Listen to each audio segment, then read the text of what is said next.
Midnight horror show, भूतिया रास्ते, भूतिया मिरर।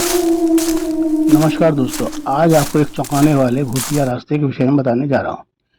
अक्सर हम लोग अपने घरों में मनमाने तरीके से अपने घर का सामान को सजा कर रख देते हैं या दीवारों पर हैंग कर देते हैं, लेकिन ये मनमाना तरीका कभी कभी हमारी जिंदगी पर बहुत भारी पड़ जाता है। कारण ये मनमानी वास्तु के अनुसार बहुत ही दुर्भाग्यपूर्ण होती है, जो हमारी रोजमर्रा की जिंदगी पर गहरा असर डालती है।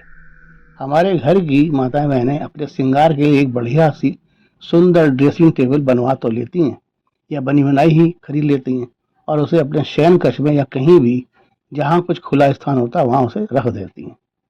लेकिन वे इस बात का जरा भी ध्यान नहीं रखती कि उस ड्रेसिंग टेबल के शीशे का मुख किस दिशा में है। ड्रेसिंग टेबल का शीशा यानी मिरर ये दक्षिण या पश्चिम दिशा में होता है तो ये मिरर हमारे लिए काल बन जाता है। यानी जब भी हम इस शीशे के सामने खड़े होकर अपने बालों को संवारते हैं या अपना मेकअप करते हैं तो हमारा मुख दक्षिण या पश्चिम दिशा में होता है, जो हमारे जीवन पर नकारात्मक प्रभाव डालता है, जिससे घर में हमेशा धन का अभाव, मानसिक परेशानियां पनपती रहती हैं। हर समय घर के सदस्यों को बेचैनी सी भरी रहती है। कुल मिलाकर कहना गलत ना होगा कि दक्षिण या पश्चिम दिशा में लगा हुआ मिरर भूतिया मिरर बन जाता है। सब कुछ सामान्य होने पर भी ऐसा लगता है जैसे कुछ अनहोनी होने वाली है, जो हमारे दिलों को बेचैन किए रहती है।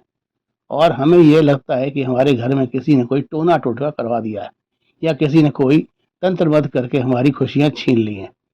बच्चों को पढ़ाई में मन न लगना, आपस में हमेशा लड़ते झगड़ते रहना, आपसी मनमुटाव, ये सारे लक्षण हमारे घर में फैली नकारात्मक ऊर्जा को दर्शाते हैं। जी हाँ, आपने सही सोचा। हमें अपने घर की पूर्व या उत्तर दिशा में ही अपने घर के मिरर को या ड्रेसिंग टेबल को स्थापित करना चाहिए, जिससे जब भी हमारी माताएं बहनें या हम स्वयं भी अपने बालों को संभालने या मेकअप करें तो हमारे मुख की दिशा यानी हमारे देखने की दिशा उत्तर या पूर्व की ओर होनी चाहिए। यानी हम पूर्व या उत्तर दिशा में अपना मुख करके खड़े हों। ऐसा करने से हमारे घर में सकारात्मक ऊर्जा का संचार होता है और हमारा परिवार तरक्की के रास्ते पर चलना शुरू हो जाता है। अर्थात हमारे घर का अनजाने में खुला हुआ भूतिया रास्ता हमेशा हमेशा के लिए बंद हो जाता है। दोस्तों, बात बहुत छोटी सी है। अगर हम अपने घर को स्वर्ग के साथ सुंदर बनाना चाहते हैं तो अपनी सोच का विस्तार करते हुए अपने घर की सजावट वास्तु को ध्यान में रख कर करें, न कि मनमाने ढंग से। इसी के साथ कल फिर मिलेंगे एक नए भूतिया रास्ते की जानकारी के साथ। नमस्कार।